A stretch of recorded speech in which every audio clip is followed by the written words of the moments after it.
श्री शिवाय नमस्तुभ्य मित्रों, जय महाकाल, हर हर महादेव। तो मित्रों, कैसे हैं आप सब? आशा करते हैं आप सब लोग बहुत अच्छे होंगे। मित्रों, आप सबको पता है कि 21 सितंबर को जो सूर्य ग्रहण पड़ रहा है वो साल का आखिरी और अंतिम सूर्य ग्रहण है, जो कि 2025 का अंतिम है। वैसे तो ये संभवतः भारत में नहीं दिखाई पड़ने वाला है, लेकिन फिर भी हमें कुछ ऐसे उपाय करने होते हैं, कुछ ऐसी चीज़ों का ध्यान रखना होता है जो कि अनिवार्य होती है ग्रहण के समय में। तो चलिए सबसे पहले हम बात कर लेते हैं कि आखिर सूर्य ग्रहण का समय कितना है, यानी जो कितने टाइम तक सूर्य ग्रहण पड़ने वाला है। ठीक है, यहाँ पर मित्रों जो इमेज लगाई मैं आप लोगों को बता दूँ, या गूगल की इमेज है, आप सभी लोग अपनी सुविधा अनुसार भी समय देख सकते हैं।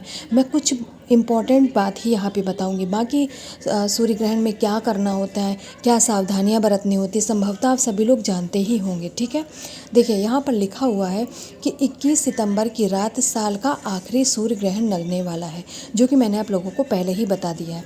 इस दिन सर्व पितृ अमावस्या का श्राद्ध भी किया जाएगा। ठीक है मित्रों, क्योंकि खास इसलिए है क्योंकि सूर्य ग्रहण भी है और अमावस्या तिथि भी पड़ रही है। दिन में अमावस्या तिथि और रात्रि में हमारा सूर्य ग्रहण लग रहा है, जिसका टाइम है 11 बजे से लेकर के रात 3:23 तक रहने वाला है। सूर्य ग्रहण का टाइमिंग क्या है मित्रों? 21 सितंबर की रात को 11 बजे से लेकर के रात 3:30 तक रहने वाला है। हाँ, और जैसा कि मैंने आप लोगों को पहले ही बताया कि सूर्य ग्रहण ना तो भारत में दिखाई पड़ेगा और ना ही इसका सूतक काल मान्य होगा। दिखाई तो नहीं पड़ेगा, लेकिन जो हमारे ज्योतिष है, जो हमारे ज्योतिषाचार्य हैं, जो हमारे यहाँ के पंडित जी लोग हैं, वो लोग हमें संभल कर रहने की हिदायत इसलिए देते हैं क्योंकि भले ही सूतक काल मान्य ना हो, लेकिन जैसे गर्भवती महिलाएं होती हैं उनके लिए तो एक एक सेकंड भारी होता है। कहने का मतलब ये है कि ग्रहण में कुछ ऐसे ग्रह दशा हो जाती है कि जिनके गर्भ में बच्चा पल रहता है, उसे परेशानियां हो जाती हैं। तो कुल मिलाकर हमें रिस्क नहीं लेना है, हमें संभल कर रहना है। हमें कुछ उपायों को कर लेंगे तो उसमें कोई हर्ज नहीं है, कोई परेशानी नहीं है। जैसे कि आप सभी लोग जानते हैं कि नॉर्मल जब ग्रहण पड़ते हैं तो ग्रहण पड़ने के जब समय स्टार्ट हो जाता है तो ना भोजन करना होता है, ना हमें कुछ खाना पीना होता है। बच्चों के लिए छूट होती है, बच्चे और वृद्ध के लिए छूट होती है। गर्भवती स्त्रियों को कुछ चीज़ों में छूट रहती है, बाकी ऐसा नहीं है कि वो भी जो कुछ चाहे खा सकती हैं, पी सकती हैं। ठीक है मित्रों, तो कुछ चीज़ों का आप लोग ज़रूर ध्यान रख लीजिएगा जो कि महत्वपूर्ण होती हैं। अब यहाँ पर मैं आप लोगों को सावधानियाँ आप लोग जानते होंगे, लेकिन कुछ मैं विशेष मंत्रों की यहाँ पर बात करने वाली हूँ, जो कि यदि हम सूर्य ग्रहण के दौरान उन मंत्रों का स्मरण करते हैं, उनका जाप करते हैं, तो हमारे जो आसपास की नकारात्मक ऊर्जा है वो निकल जाती है। देखिए, यह इमेज भी गूगल की है। इसमें दिया हुआ है कि धार्मिक मान्यताओं के अनुसार सूर्य ग्रहण के दौरान नकारात्मक शक्तियां सक्रिय हो जाती, जैसा कि मैंने आप लोगों को बताया है मित्रों। इसलिए ग्रहण के दौरान कुछ मंत्रों का हमें जाप करना चाहिए, जो कि करना आप सभी लोगों के लिए शुभ होता है। इस दिन आपको महामृत्युंजय मंत्र, गायत्री मंत्र और सूर्य मंत्र का जाप करना चाहिए। अब अगर आप कर सकते हैं तो तीनों मंत्रों का जाप करिए, अन्यथा आप कोई एक मंत्र का जाप करिए। कितने सिंपल से तो हैं। महामृत्युंजय मंत्र जो होता है, ओम त्र्यंबकम यजामहे सुगंधिम पुष्टिवर्धनम उर्वारुकमेव वंदनात् मृत्युर्मोक्षीयमामृता। या फिर आप गायत्री मंत्र का जाप कर लीजिए, ओम भूर्भुवः स्वः तस्य वितुर्वरेण्यम भर्गो देवस्य धीमहि धियो यो न प्रचोदयात्। सबसे सिंपल और सबसे छोटा मंत्र है सूर्य मंत्र, ओम ह्रीं ह्रीं सूर्याय नमः। ओम ह्रीं ह्रीं सूर्याय नमः। यहाँ पर मित्रों कुल 3 मंत्र हैं। आपको जो अच्छा लगे, जो आपको जिसका आप उच्चारण कर सके, इनमें से किसी एक मंत्र का उच्चारण कर लीजिएगा। ग्रहण के दौरान आपको बहुत अधिक लाभ होगा, यानी सकारात्मक ऊर्जा आपको मिलने वाली है। अब 2 उपायों की बात कर लेते हैं, जो कि क्योंकि उस दिन अमावस्या भी पड़ रही, तो हम अमावस्या को तो नहीं भूलेंगे ना। इसके लिए आप लोग क्या करिएगा, 1 कटोरी में आपको चावल लेना। पूरी कटोरी दोना भर के मत लीजिएगा, थोड़ी सी ले लीजिएगा, 1 मुट्ठी। अगर कटोरी हो तो कटोरी, नहीं तो आप दोने का भी उपाय में प्रयोग कर सकते हैं।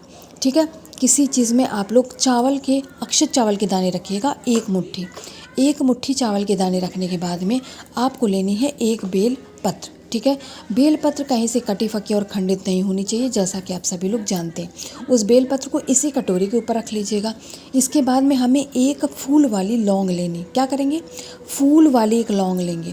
तो कटोरी में पहले चावल, चावल के ऊपर आप बेलपत्र और बेलपत्र के ऊपर ही उस फूल वाली लौंग को रख लीजिएगा। अब क्या करना है हमें, अब आप इस कटोरी को उठाएंगे और जैसा कि आप सभी लोग जानते हैं कि अमावस्या जो तिथि है वो हमारे पितरों के श्राद्ध करने का आखिरी और अंतिम दिन है। उसके बाद हम अपने पितरों के लिए ना तर्पण करेंगे, ना कोई उपाय करेंगे, ना ही हम श्राद्ध कुछ कर सकते हैं ना। तो उस दिन आपको क्या करना है, यह उपाय हम अपने पितरों के लिए ही कर रहे हैं।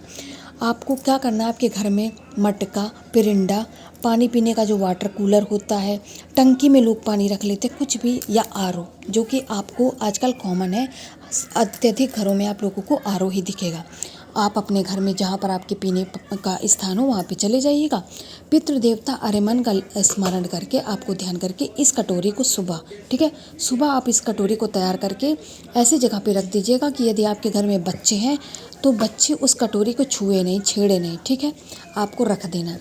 रखने के बाद में अमावस्या के दिन प्रदोष काल में अब आपको उस कटोरी को वहाँ से उठाना है। ध्यान से समझिएगा मित्रों, पूरे उपाय को अगर आपने गलत कर दिया तो फिर आपको उपाय का लाभ नहीं मिलेगा। इसलिए मैं बातों को एक बार नहीं बल्कि 2 बार बताती हूँ। बच्चे ना छूने पाए, इसके बाद आप जाइएगा उस कटोरी को, पूरी कटोरी को उठा लीजिएगा और अपने आराध्य भगवान शिव जी के शिवलिंग के पास चले जाइएगा। यहाँ पे क्या करना है, आपको इस कटोरी को, जिसमें आपने तीनों चीज़ों को लिया है, उस कटोरी को केवल आप स्पर्श कराएंगे महादेव जी की पिंडी के ऊपर, मात्र स्पर्श कराएंगे, हमें चढ़ाना बिल्कुल भी नहीं। और कोई भी चीज़ आपको उस दोने या कटोरी से निकालना नहीं है। पूरी कटोरी सहित आप स्पर्श करा दीजिएगा। स्पर्श कराने के बाद में आप अपने पितृ देवता आर्यमन का ध्यान करके इस कटोरी को, जो महादेव जी के शिवलिंग पे भगवान गणेश का स्थान होता है, वहाँ पर आप उस कटोरी को, अगर आप दोना नहीं ले रहे हैं तो आप किसी कागज़ में भी रख सकते हैं, उसे वहाँ पर रख दीजिएगा मित्रों। इतना करने मात्र से अगर आपके सिर पे, आपके ऊपर पितृ दोष लगा हुआ है तो वो दूर हो जाएगा। ठीक है मित्रों, पहले उपाय की बात कर ली है। चलिए अब हम लोग दूसरे उपाय की बात कर लेते हैं, जो कि हमारा अंतिम उपाय, क्योंकि आज हम सभी लोग केवल 2 ही उपायों की बात करने वाले हैं। मित्रों, जो आज हम लोग दूसरा उपाय करेंगे, उस उपाय का लाभ यह है कि पितृपक्ष समाप्त हो रहा है तो हम अपने पितरों की विदाई करेंगे। और विदाई कैसे करेंगे, आपको एक घी का दीप जला के अपने पितरों को विदाई देनी। क्या करना है, उस दीपक के लिए आपको लेना है मिट्टी का एक दीपक। ठीक है, मिट्टी का एक दीपक ले लीजिएगा। ज़रूरी नहीं इसी आकार का, कोई दूसरे आकार का भी अगर आपको मिल रहा है तो आप ले सकते हैं। लेकिन जब हम पितरों की बात आती, पितरों की विदाई देना है हमें, और पितरों के लिए हमेशा हम लोग लंबी बाती का ही प्रयोग करते, तो आप लोग लंबी बाती एक लगाएंगे, मात्र एक। इसके बाद में पितरों के लिए दीप लगा रहे हैं तो जाहिर सी बात है घी का प्रयोग किया जाएगा। आप घी से इसे तैयार कर लीजिएगा। अब इस दीपक को उठाएंगे। अब इसे लगाना कहाँ है, क्योंकि पितरों को विदाई दी जा रही है और विदाई देते समय जल का तो उपाय किया ही जाता है, आप सभी लोग जानते हैं। तो इस दीपक को रखने के, यानी इस दीपक को प्रज्वलित करने के कुल 4 या 5 स्थान हैं। पहला, या तो नदी कोई हो आपके घर के आसपास में, क्योंकि हमें बहते जल के पास ही इसे करना है। ठीक है, या तो तालाब हो, तालाब ना हो तो कुआं हो या बावड़ी हो, या फिर ट्यूबवेल, जो कि आजकल आसानी से आपको मिल जाएंगे, यानी बहता हुआ जल होना चाहिए। आपको वहाँ पर जाना है, इस दीपक को लेकर जाइएगा। वहाँ पर पहुँच करके अब बारी आती इसे प्रज्वलित करने की। तो मित्रों, पितरों को विदाई दे रहे हैं तो जाहिर सी बात है, जब हम पितरों को विदाई देते हैं, जिस प्रकार हम अपने देवता के लिए दीप लगाते हैं, तो उस देवता का आपको नाम लेना होता है ना।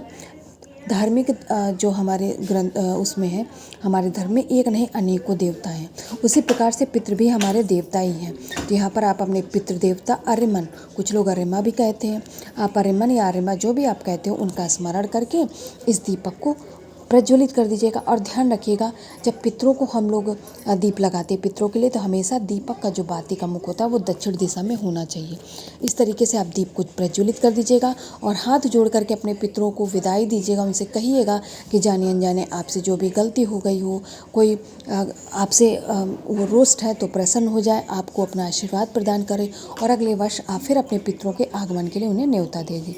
इस तरीके से आप पितरों को विदाई का दीप जलाएंगे, उन्हें विदाई देंगे और अंतिम उपाय के दिन अपने पितरों को अंतिम उपाय से प्रसन्न करने का प्रयास जरूर करेंगे। तो मित्रों, हम लोगों ने यहाँ पर उपायों की बात भी कर ली और ये भी समझ लिया कि ग्रहण कब लगने वाला है।